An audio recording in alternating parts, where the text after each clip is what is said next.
بسم اللہ الرحمن الرحیم نصلی ونسلم علی رسولہ الکریم اما بعد فاعوذ باللہ من الشیطان الرجیم بسم اللہ الرحمن الرحیم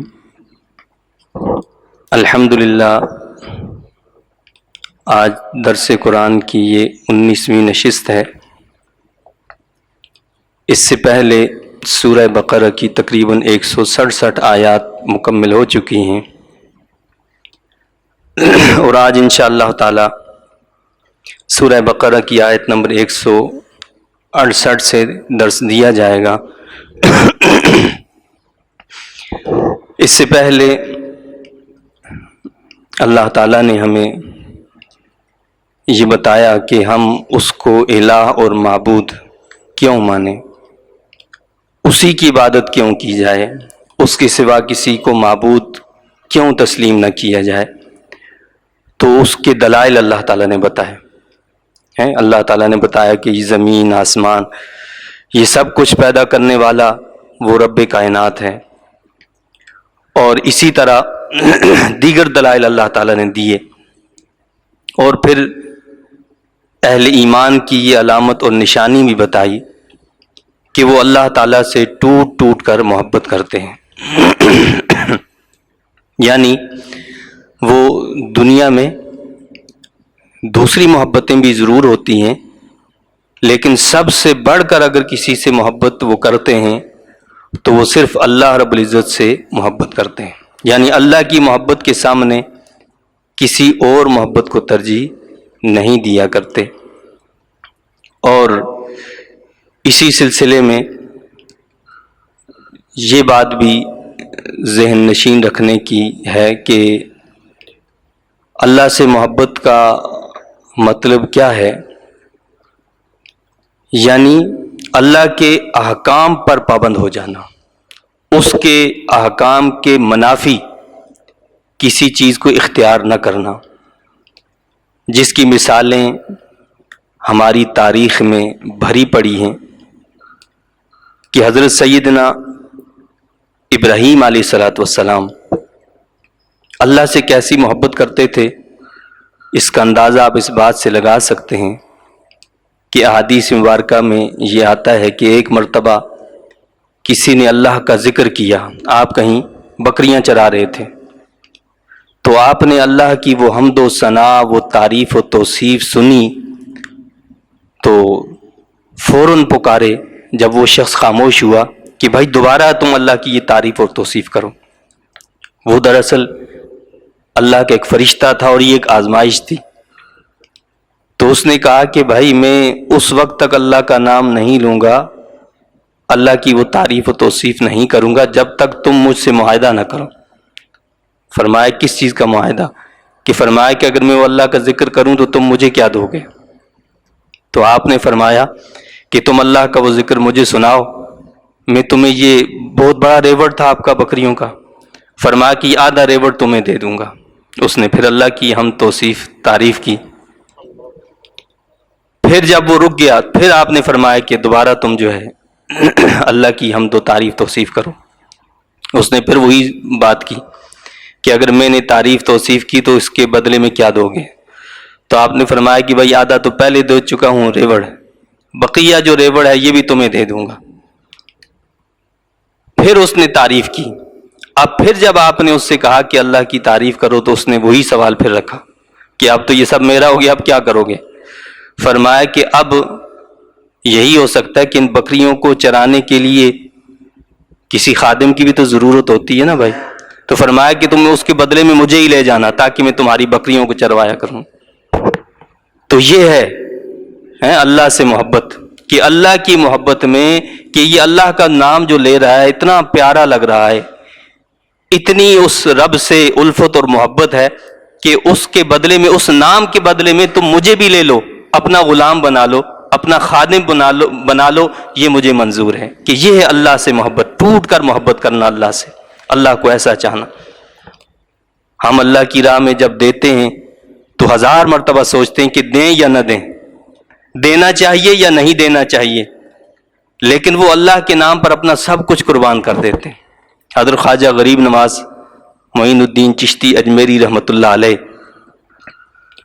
آپ کے والد گرامی،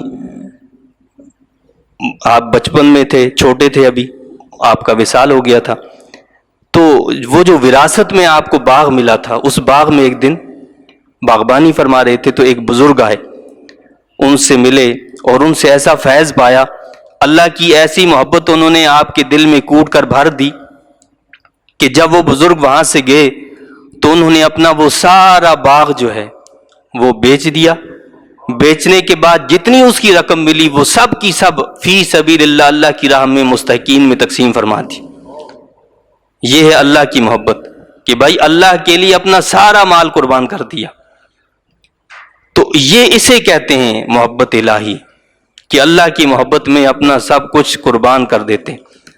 حضرت آسیہ رضی اللہ تعالیٰ عنہ فرعون کی بیوی تھیں، لیکن ایمان لے آئیں، اسلام قبول کر لیا، موسیٰ علیہ السلام کی نبوت کو تسلیم کر لیا، تو ناز و نعم میں رہنے والی، آگے پیچھے خادم اور ہر طرح کی ضروریات پوری کرنے والے، لیکن جب آپ ایمان لے آئیں تو فرعون نے کہا کہ اب تو تمہیں سزا ملے گی، تو فرمایا کہ ایمان نہیں چھوڑ سکتی۔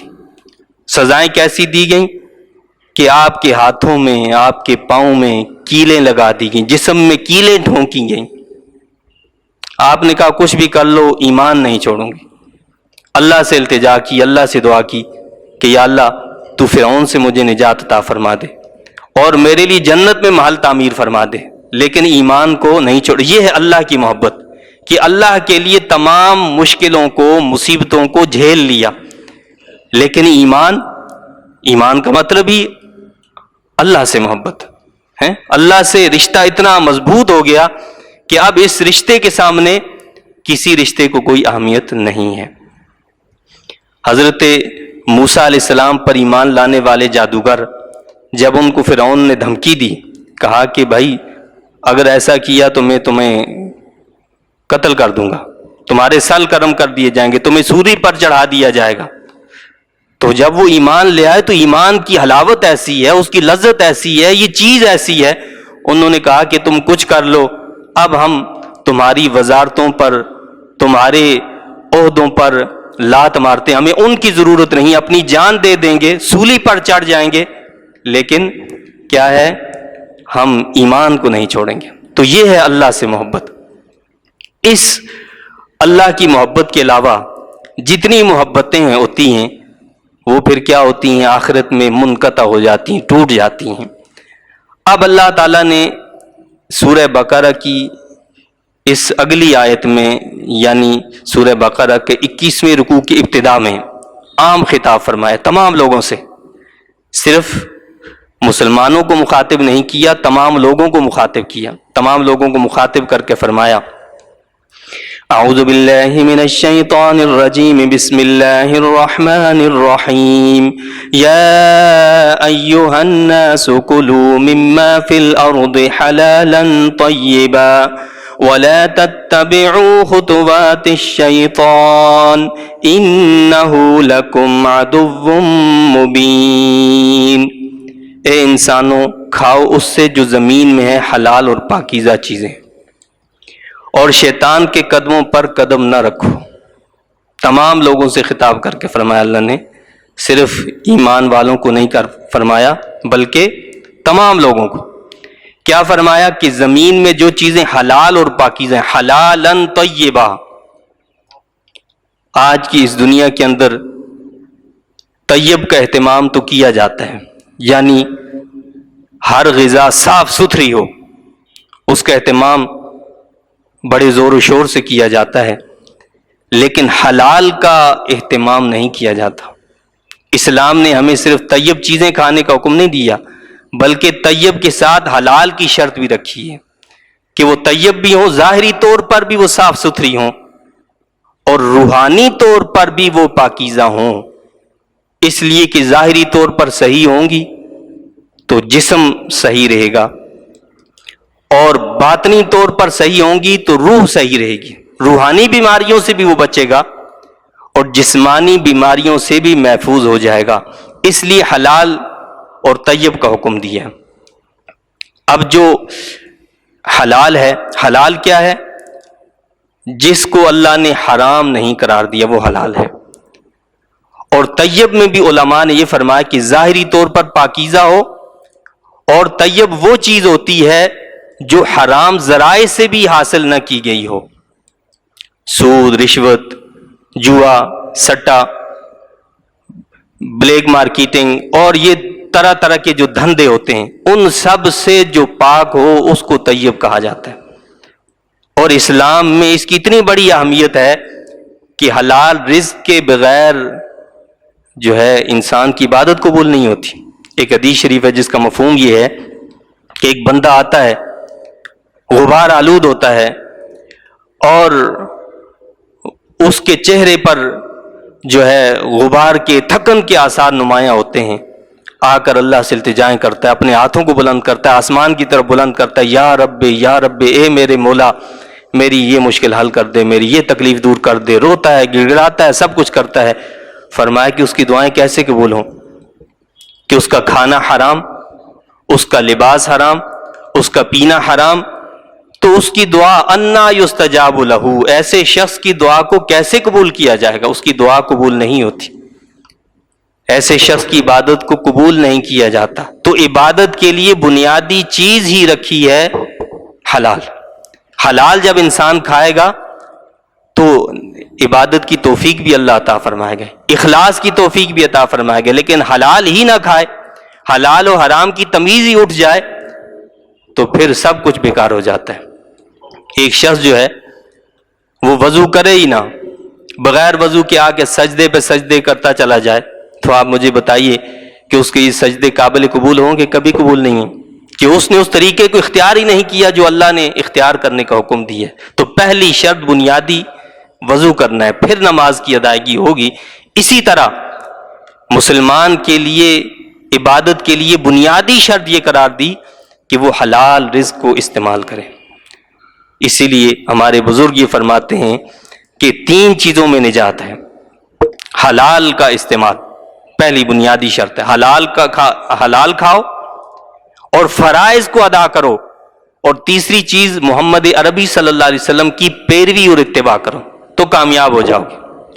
جو ان 3 چیزوں پر عمل پیرا ہو جائے تو کیا ہو جائے گا؟ وہ کامیاب ہو جائے گا. لیکن جو ان کو چھوڑ کر سمجھے کہ مجھے کامیابی ملے گی، وہ کبھی کامیاب نہیں ہو سکتا. تو اللہ نے فرمایا کہ شیطان کے قدموں پر قدم نہ رکھو، بے شک وہ تمہارا کھلا دشمن ہے. اس کا کیا کام ہے، وہ کیا کرتا ہے؟ اللہ نے یہ بھی بتایا، انما یأمرکم بالسوء والفحشاء وان تقولوا علی اللہ ما لا تعلمون. وہ تو حکم دیتا ہے تمہیں فقط برائی اور بے حیائی کا. وہ کہتا ہے برائی کرو، بے حیائی کرو. وہ ان چیزوں کا حکم دیتا ہے، وہ اللہ سے دور کرتا ہے. ہر ایسے کام کا حکم دیتا ہے جو انسان کو سیدھی راہ سے دور کر دے. اور یہ کہ بہتان باندھو اللہ پر جو تم جانتے ہی نہیں. اللہ پر ایسی باتیں باندھ دو جن کا خود تمہیں بھی پتہ نہیں ہے کہ جی اللہ نے ایسا کہا ہے، اللہ نے کا حکم یہ ہے. تو اس طرح کی باتیں.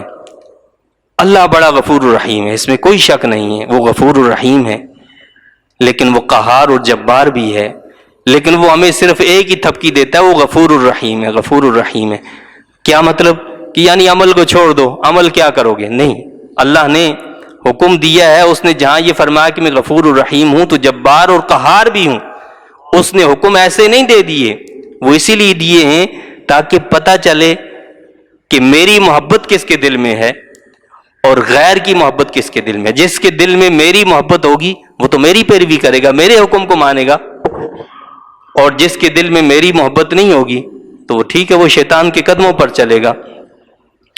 وَإِذَا قِيلَ لَهُمُ اتَّبِعُوا مَا أَنزَلَ اللَّهُ قَالُوا بَلْ نَتَّبِعُ مَا أَلْفَيْنَا عَلَيْهِ آبَاءَنَا أَوَلَوْ كَانَ آبَاؤُهُمْ لَا يَعْقِلُونَ شَيْئًا وَلَا يَهْتَدُونَ.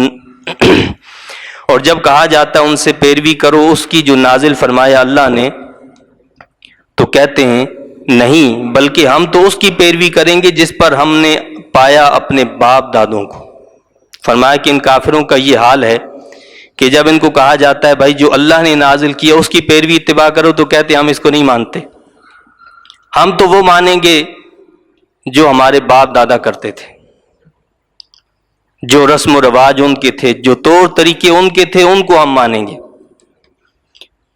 اور آگے کیا بتایا اللہ نے؟ اگرچہ ان کے باپ دادا نہ کچھ سمجھ سکتے ہوں اور نہ ہدایت یافتہ ہوں، یعنی نہ وہ ہدایت یافتہ ہیں نہ عقل و سمجھ سے کام لینے والے ہیں، وہ کہتے ہیں ہم ان کی پیروی کریں گے۔ یعنی اس کا مطلب کیا ہوا کہ اندھی تقلید سے منع کیا گیا، گمراہ لوگوں کی تقلید سے اللہ نے روکا ہے۔ ہاں حکم دیا تو کس کا؟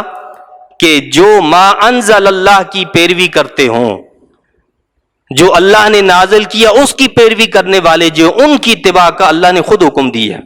چنانچہ اللہ نے فرمایا، ہمیں تعلیم دی کہ جب ہم اللہ سے دعا مانگیں تو کیا دعا مانگیں؟ صراط الذین انعمت علیہم، یا اللہ ہمیں ان کے راستے پر چلانا جن پر تو نے انعام فرمایا، اور ہمیں حکم دیا کہ وَكُونُوا مَعَ الصَّادِقِينَ، سچوں کے ساتھ ہو جاؤ، جو سچے لوگ ہیں ان کی راہ کو اختیار کرو، ان کے طریقے پر چلو۔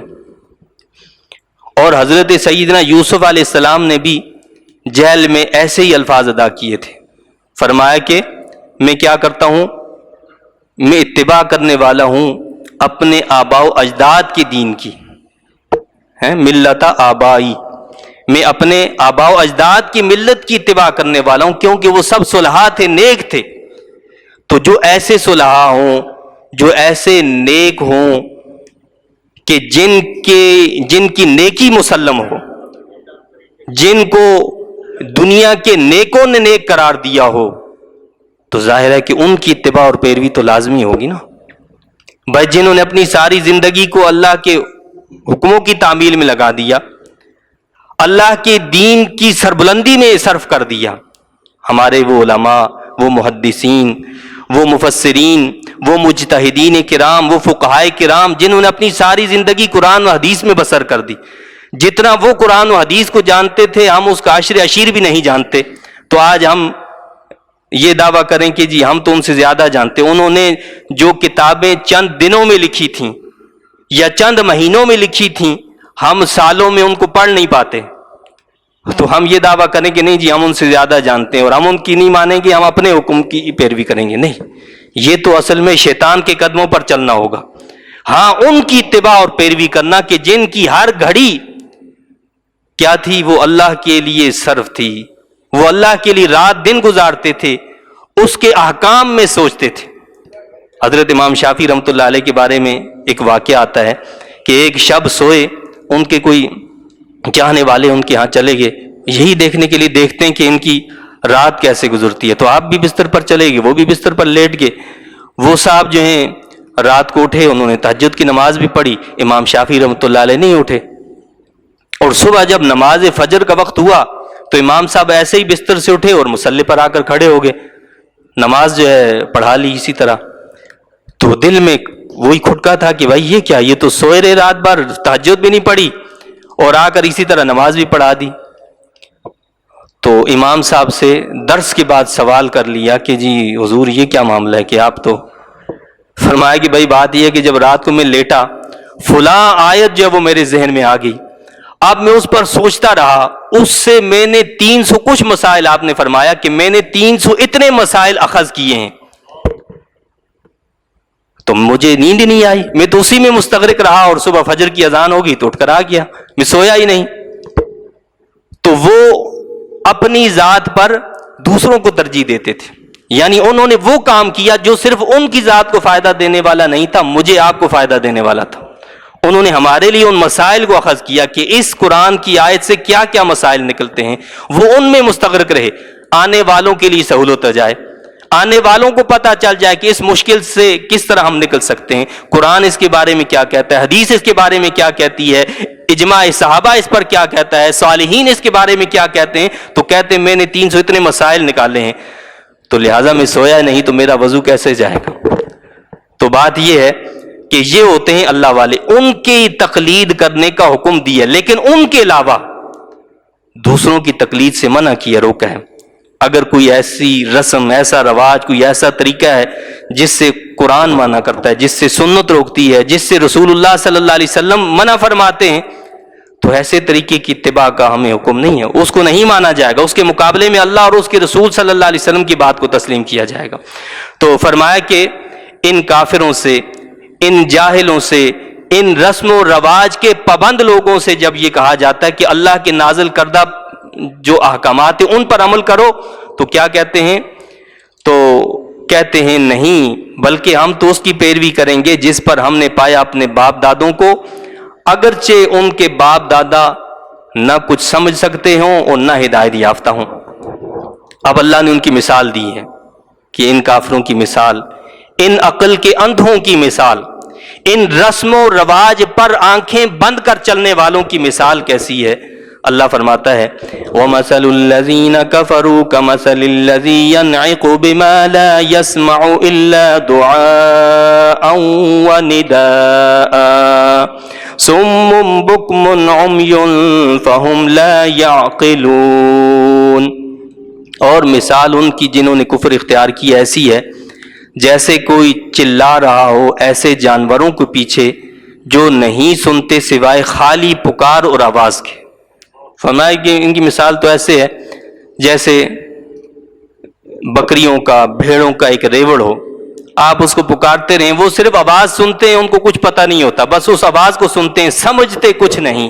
ایسی مثال ان کی، یہ ان جانوروں کی مانند ہے، وہ ایک مخصوص آواز کو سنتے ہیں اور اس آواز پر دوڑے چلے آتے ہیں، اگرچہ کہ ان کو ذبح کرنے کے لیے کیوں نہ بلا لیا جب اس پر دوڑے چلے آئیں گے، اس لیے کہ وہ سمجھتے کچھ نہیں، ان کو سمجھ نہیں ہوتی، ان کے پاس عقل نہیں ہے۔ تو فرمایا کہ یہ عقل سے کام نہ لینے والے، اندھی تقلید کرنے والے، یہ رسم و رواج کے پابند لوگ جو ہوتے ہیں وہ بھی ایسا ہی کرتے ہیں، آنکھیں بند کر کے چل پڑتے ہیں، یہ معلوم نہیں کہ وہ آگ کے گڑھے میں گر رہے ہیں، اس کی کوئی پرواہ نہیں ہے کہ کہاں گر رہے ہیں، اس کا نتیجہ کیا ہوگا، اس کا رزلٹ کیا ہوگا، اس کے بارے میں کچھ نہیں سوچتے۔ تو یہ کون ہیں؟ فرمایا کہ یہ لوگ بہرے ہیں، جو حق بات سنتے ہی نہیں، تو اس کا مطلب یہ وہ تو بہرے ہیں۔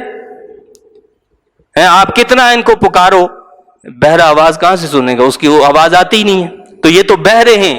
اللہ فرماتا ہے بکمن، یہ تو گونگے ہیں، یہ بول ہی نہیں سکتے، آپ سے حق پوچھ سکیں، سیدھے راستے کے بارے میں پوچھ سکیں کہ بھائی سیدھا راستہ کون سا ہے، تو بول ہی نہیں سکتے، تو لہذا فرمایا کہ یہ کیا ہیں؟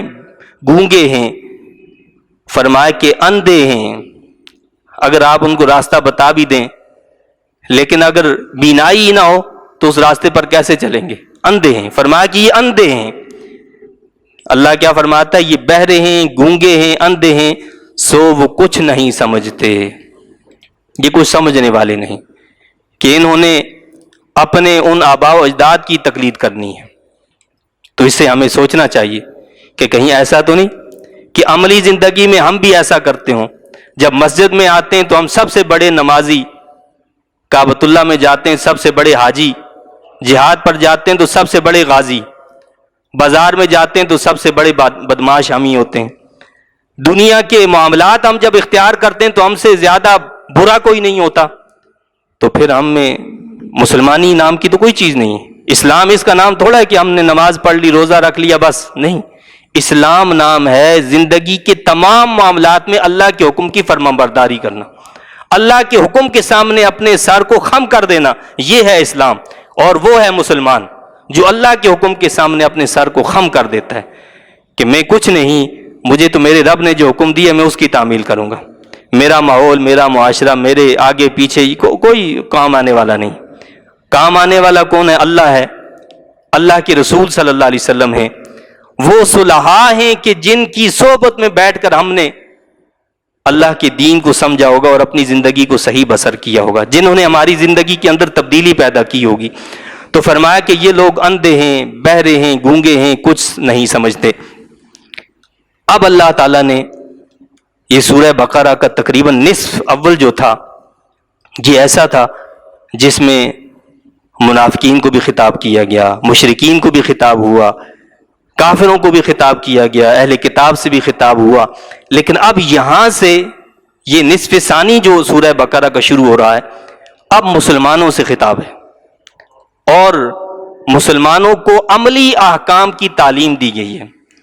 چنانچہ اللہ تعالیٰ ارشاد فرماتا ہے یا ایھا الذین آمنوا کلوا من طیبات ما رزقناکم واشکروا للہ ان کنتم ایاہ تعبدون، اے ایمان والو کھاؤ پاک چیزیں جو ہم نے تم کو دی ہیں۔ تو یہاں پر بھی وہ عام حکم دیا تھا جس میں مسلمان بھی شامل تھے، کافر بھی شامل تھے، یا ایھا الناس، پچھلا جو ہم نے پہلی آیت پڑھی اس رکوع کی، تو سب کو حکم تھا کہ حلال اور طیب چیزوں کا اہتمام کرو۔ اب خصوصاً مسلمانوں کو حکم دیا ہے کہ طیب چیزوں کا، طیب مال کا اہتمام کرو۔ تو اب مسلمان ہی اس طیب کا اہتمام نہ کرے تو کیا کوئی کافر کرے گا اس کا اہتمام؟ یہ اہتمام میں نے آپ نے کرنا ہے، اور ہمارا دشمن یہی چاہتا ہے کہ وہ ہم سے یہ چاہتا ہے کہ ہم حلال کا، طیب کا اہتمام نہ کریں، کیونکہ جب ہم حرام کھائیں گے، حرام چیزیں ہمارے جسم میں جائیں گی تو پھر کام بھی حرام والے ہوں گے، پھر صحیح کام تو نہیں ہوں گے نا۔ جو انسان کے جسم میں جاتا ہے اسی سے انسان کی نشو و نما ہوتی ہے، وہی سب کچھ انسان کے اندر جو ہے حرارت ویسی ہی پیدا کی جاتی ہے۔ تو فرمایا کہ اے ایمان والو پاک چیزیں کھاؤ جو ہم نے تم کو دی ہیں، اور شکر ادا کیا کرو اللہ تعالیٰ کا، اگر تم صرف اسی کی عبادت کرتے ہو۔ اس نے جو پاکیزہ چیزیں دی ہیں ان کو کھاؤ، اس کا شکر ادا کرو۔ اس کا شکر کیا کرنا ہے، ادا کرنا؟ اس کا شکر یہ ہے کہ اس کے احکام کی تعمیل کرنا ہے، اس کے احکام کی نافرمانی نہ کرنا، یہ ہے اس کا شکر ادا کرنا، اور اس کے احکام کی خلاف ورزی کرنا یہ ہے اس کی ناشکری کرنا۔ انما حرم علیکم المیتۃ والدم ولحم الخنزیر وما اہل به لغیر اللہ فمن اضطر غیر باغ ولا عاد فلا اثم علیہ ان اللہ غفور رحیم۔ اب جب اللہ نے یہ فرمایا کہ طیب چیزوں کو استعمال کرو، حلال چیزوں کو استعمال کرو، تو ذہن میں یہ سوال پیدا ہوتا ہے کہ آخر وہ کون سی چیزیں کہ جن سے ہم سے بچیں، جن سے ہمیں اجتناب کرنا چاہیے؟ اللہ نے ان کا تذکرہ فرمایا، ان میں سے کچھ چیزیں یہ ہیں، باقی تفصیلات بھی ہم آگے انشاءاللہ پڑھیں گے۔ تو ان میں سے کچھ چیزوں کا ذکر فرمایا، اس نے حرام کیا ہے تم پر صرف مردار۔ مردار کون ہے؟ جو خود بخود مر جائے، چوٹ سے مر جائے، گر کر مر جائے، کسی اور ایسے طریقے سے مر جائے، یا اس کو جو طریقہ شریعت نے بتایا ہے اس طریقے سے ذبح نہ کیا جائے تو وہ مردار ہے، کسی اور طریقے سے اس کو ذبح کر دیا جائے تو مردار کو حرام قرار دیا۔ پہلی چیز کیا ہے؟ مردار حرام ہے، فرمایا کہ اس کو استعمال نہ کرو۔ آج کی سائنس بھی کہتی ہے کہ ایسا کھانا، ایسی چیز جو ہے وہ انسان کے جسم کے اندر بے شمار بیماریاں پیدا کرتی ہے۔ جب کسی جانور کے جسم سے خون نہیں نکلتا، اور خون نکلنے کا واحد صحیح طریقہ جو ہے وہ کیا ہے؟ ان رگوں کا کاٹنا، جو شریعت نے، اسلام نے بتائی ہیں۔ ان رگوں کو جب کاٹا جاتا ہے تو پورے طور پر جانور کے جسم سے خون نکل جاتا ہے، لیکن اگر ان رگوں سے نہ کاٹا جائے، دوسرے کسی مقام سے، جگہ سے اس کو کاٹ دیا جائے تو اس کے اندر خون باقی رہتا ہے، جس کی وجہ سے اس کے اندر جراثیم رہتے ہیں۔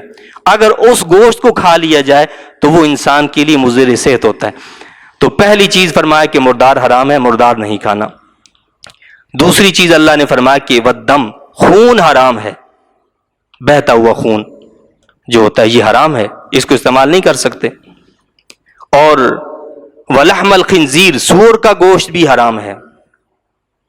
بعض لوگوں کے ذہن میں یہ بات ہوتی ہے، ہم سنتے رہے ہیں، آج بھی لوگوں کے ذہنوں میں ہوتی ہے کہ جی سور کا نام لینا جو ہے نا، اس سے تو پتہ نہیں اتنے دن عبادت قبول نہیں ہوتی۔ ایسا نہیں ہے بھائی، ایسا نہیں ہے کہ نام لینے سے کچھ ایسا ہو جاتا ہو، یہ ہمارے وہم ہے، اور حقیقت میں ایسی کوئی بات نہیں ہے۔ تو اللہ نے کیا فرمایا؟ اللہ نے تو قرآن میں نام لیا ولحم الخنزیر، اس کا پورا نام لے لیا، اور سور کا گوشت کھانا بھی حرام ہے۔ یہ ایک ایسا جانور ہے کہ جس کے تمام اجزاء کو اسلام نے حرام قرار دیا، غلیظ ترین نجس جانور ہے، اور ہمارا جو دشمن ہے وہ ہمیں اسی جانور کو کھلاتا ہے۔ دوائیوں میں بھی اس کو استعمال کیا جا رہا ہے، بچوں کے کھانے کی چیزیں، ٹافیاں ہیں، بسکٹ ہیں، ان میں استعمال آج کیا جا رہا ہے، ان کو سرے عام بک رہی ہیں۔ اسلام نے اس کے تمام اجزاء کو، اس کے علاوہ کوئی جانور ایسا نہیں جس کے تمام اجزاء کو حرام قرار دیا ہو۔ یہ واحد جانور ہے سور، جس کے تمام اجزاء کو ہر صورت میں حرام قرار دیا گیا ہے، تمام اجزاء اس کے حرام ہیں۔ ایک دوسرا کوئی حرام جانور ہو، اس کے کئی اجزاء جو ہیں اگرچہ کہ اس کا گوشت استعمال نہیں کر سکتے، دیگر جو اجزاء ہیں ان کو استعمال کیا جا سکتا ہے، ان کی کھال کو استعمال کیا جا سکتا ہے، لیکن یہ ایسا جانور ہے جس کے کسی جز کو استعمال کرنے کا حکم نہیں ہے، منع کیا گیا، روکا گیا کہ اس کے اجزاء کو استعمال نہیں کرنا ہے۔ یہ سب سے زیادہ بے حیا جانور ہے۔ جب اس بے حیا جانور کا کچھ حصہ انسان کے جسم میں جائے گا وہ تو بھی بے حیا بنے گا نا، یہی ہمیں کھلایا جا رہا ہے تاکہ ہمارے اندر بھی بے حیائی آئے۔ تو اللہ نے اس سے منع فرمایا، تم پر کیا حرام ہے؟ مردار حرام ہے، خون حرام ہے، سور کا گوشت حرام ہے، وما اہل بہ لغیر اللہ، اور وہ جانور بلند کیا گیا ہو جس پر ذبح کے وقت غیر اللہ کا نام، یہ چوتھا جانور ہے جس پر غیر اللہ کا نام ذبح کیا گیا، غیر اللہ کے نام پر جس کو ذبح کیا گیا ہو۔ مشرکین جب جانوروں کو ذبح کرتے تھے وہ کہتے تھے بسم اللہ والعزیٰ، یعنی لات عزیٰ کے نام سے ہم ذبح کر رہے ہیں۔ بتوں کے نام پر جانور چھوڑ دیتے تھے، یہ حام ہے، یہ وسیلہ ہے، یہ بحیرہ ہے، یہ صاحبہ ہے، مختلف نام انہوں نے رکھے تھے۔ ان کی مختلف کنڈیشنز ہوتی تھیں کہ جی فلاں ایسا ہوگا تو اس کو بتوں کے نام پر چھوڑ دیتے تو اس کو کوئی ہاتھ نہیں لگا سکتا تھا، اس پر کوئی سواری نہیں کر سکتا تھا، اس کو کوئی روک نہیں سکتا تھا۔ اللہ نے کیا فرمایا کہ وہ جانور حرام ہے کہ جس پر ذبح کے وقت غیر اللہ کا نام لیا جائے۔ اب بعض لوگ جو ہیں وہ اسی بات کو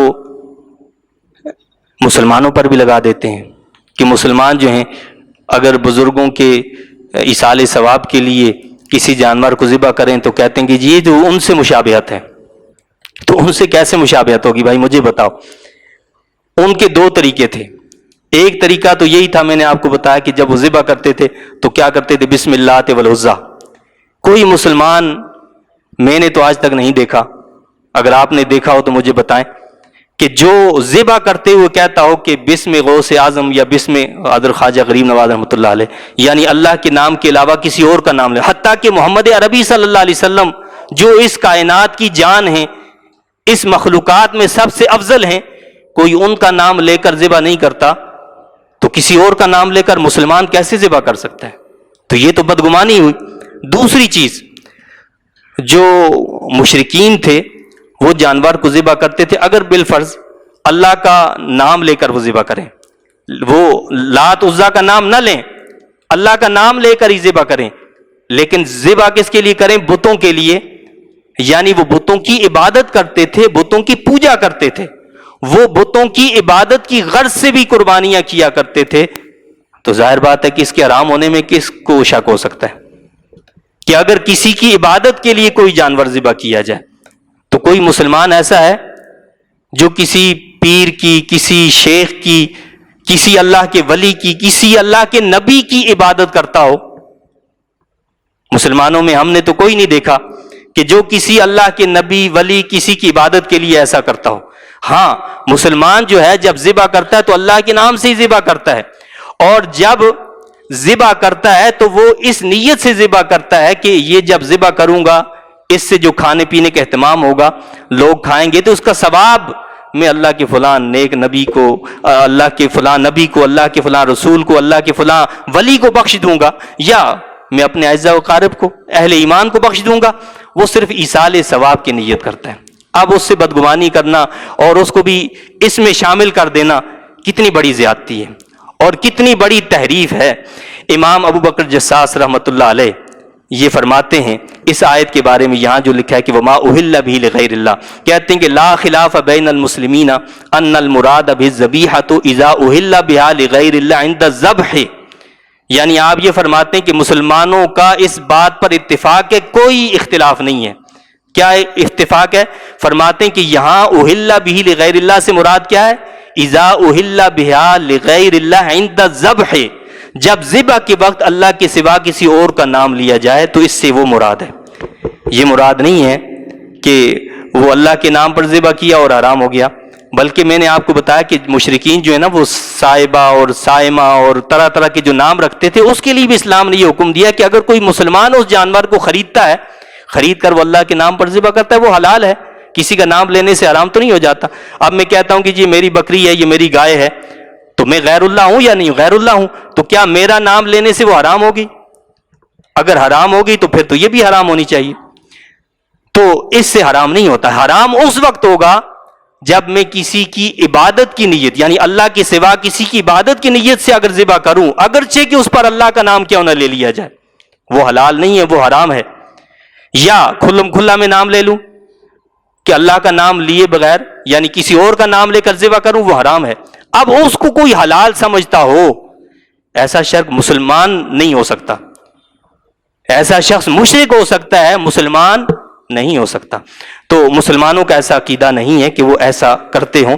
بہرحال اللہ نے فرمایا کہ اور جو غیر اللہ کے نام پر ذبح کیا گیا، لیکن جو مجبور ہو جائے، یہ ہے دین فطرت، کہ اگر انسان ایسا مجبور ہے کہ ان چیزوں کے سوا کچھ موجود ہی نہیں، اگر ان کو استعمال نہیں کرتا تو مر جائے گا، تو کیا کرے؟ تو دین فطرت ہے.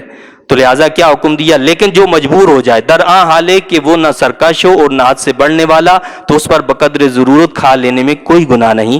بے شک اللہ بہت گناہ بخشنے والا، ہمیشہ رحم کرنے والا ہے. اللہ تعالیٰ سے دعا اور التجا ہے کہ اللہ تعالیٰ مجھے آپ کو ہم سب کو ان تعلیمات کی صحیح سمجھ عطا فرمائے اور سمجھ کر ان کے مطابق عمل کی توفیق عطا فرمائے. آمین. وآخر دعوانا ان الحمد للہ رب العالمین.